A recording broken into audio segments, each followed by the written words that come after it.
என்னங்க, எல்லாரும் ஏசி நல்லா இருக்கா, இன்ஜின் ஆயில் மாத்தியாச்சான்னு பாக்குறீங்க. ஆனா தரையில கிடந்து உருண்டு உங்க மொத்த பாரத்தையும் தாங்குற என்னைய கொஞ்சம் கவனிச்சீங்களா?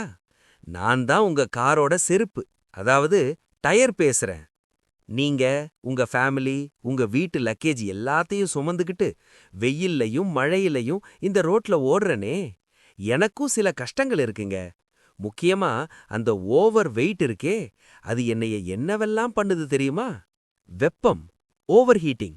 எடை அதிகமாகும்போது ரோடுக்கும் எனக்கும் இருக்கிற உராய்வு, ஃப்ரிக்ஷன் அதிகமாகும்.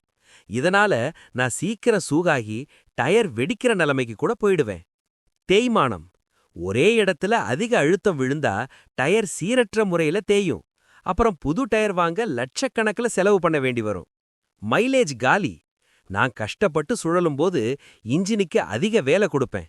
அப்புறம் மைலேஜ் வரலன்னு என்கிட்ட கோவிச்சிக்க கூடாது. வெயிட் அதிகமா இருந்தா என்னால சரியா கிரிப் கொடுக்க முடியாது.